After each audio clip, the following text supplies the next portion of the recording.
Another video in PYQ series on Constitution is here for you again. Hi guys, I'm Ayushi and welcome to Law Digest. Start करते हैं with the first question of this series, of this video rather. The concept of judicial review is borrowed from the Constitution of which country? PULLB 2019 question, Russia, US, UK, Germany.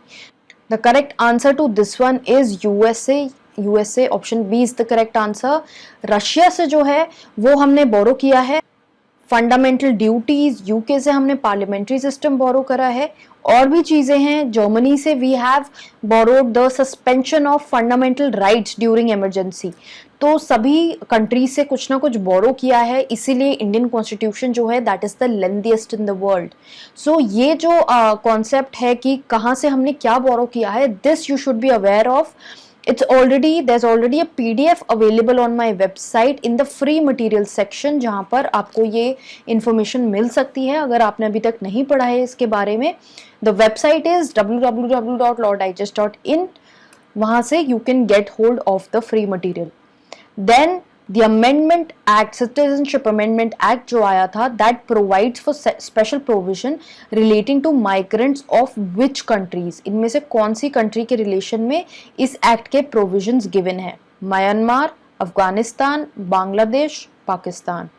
So Myanmar जो है वो included नहीं है इन countries में. अफगानिस्तान, बांग्लादेश, पाकिस्तान, ये तीन countries जो हैं वो इंक्लूडेड है. Therefore option B is the correct answer here. Then next question is provision for appointment of National Commission for SCs and STs जो है वो कौन से आर्टिकल के थ्रू आया है? It has come through the article 338 and 338A. ये जो कॉन्सेप्ट है ये आया था थ्रू द 89th अमेंडमेंट, जहाँ पे अलग से प्रोविजन बनाया गया for national commission of SCs and STs. Separately the commissions were separated through this amendment. Then next is Article 20 and Article 21 has been taken out from the purview of Section 359 of the Constitution. 359 जो है वो बात करता है कि fundamental rights कौन से suspend करे जाएंगे during the emergency. It basically says कि इमरजेंसी के टाइम पे फंडामेंटल राइट्स सस्पेंड हो जाएंगे, बट आर्टिकल 20 और 21 cannot be suspended that relate to protection in respect of conviction, and 21 relates to life and liberty, right to life and liberty. क्योंकि ये दोनों article बहुत important हैं और इमरजेंसी के टाइम पे भी सस्पेंड नहीं किए जा सकते. This came through the 44th amendment. Then next is the judge of Supreme Court is impeached or removed from his office on the grounds of what? PULLB 2019. अब you will see that generally what happens is, अगर ये question 2019 में आया है, so 2019 में issue arise हुआ था impeachment को लेके, जस्टिस CJI के इम्पीचमेंट को लेके ये इशू अराइज हुआ था. तो इसीलिए ऐसे क्वेश्चंस जो हैं वो पूछे जाते हैं जो स्टैटिक आपके कॉन्स्टिट्यूशनल की बेसिक जीके से रिलेटेड है, बेसिक कॉन्स्टिट्यूशन से रिलेटेड है. वो क्वेश्चंस लीगल करंट के साथ कोरिलेट करके पूछे जाते हैं. That is why citizenship amendment act जब आया था 2019 में, तो उसके रिलेशन में भी कुछ क्वेश्चंस आए थे. Direct questions also came from the citizenship amendment act, but question also केम कि किस तरह से जो सिटीजनशिप है वो अक्वायर करी जा सकती है.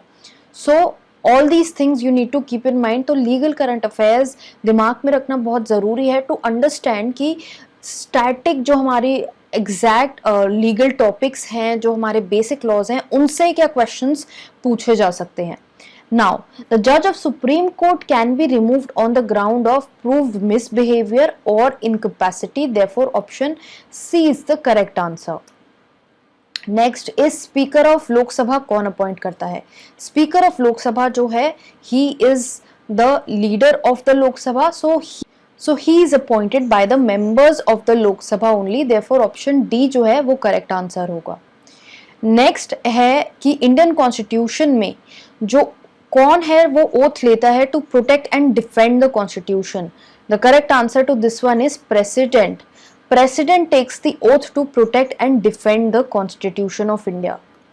Then next is which amongst the following is a committee constituted to inquire into allegations of corruption in the Indian Premier League. Indian Premier League में जो करप्शन हो रही थी उसके लिए कौन सी कमेटी एस्टैब्लिश हुई थी? Satyajit Ray committee, Shyam Benegal committee, justice Mukul Mudgal committee या खोसला कमेटी?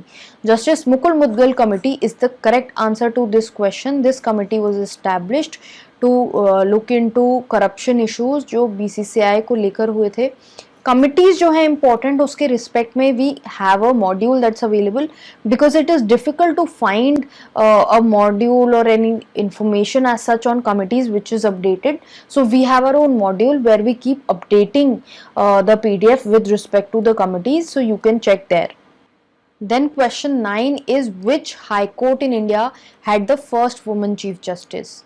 So ये question थोड़ा सा घुमा के है because normally the question that is generally asked कि first woman chief justice कौन थी? So you would note the answer Leela Seth.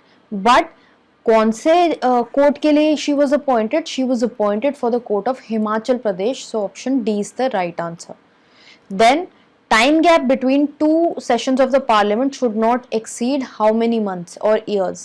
The correct answer is option B, that is 6 months से ज़्यादा का time period नहीं होना चाहिए between the two sessions of the parliament. And कभी कभी इश्यूज होते हैं जब प्रेसिडेंट जो है he can call for a session of the parliament, he can prorogue the parliament. In what cases can he do so? You can mention the same in the comment box below. And in case you have any further doubts or queries, you can reach out to me in the comment box or through various social media platforms. Also, don't forget to subscribe to this channel and also follow us on Instagram for regular good amount of legal updates.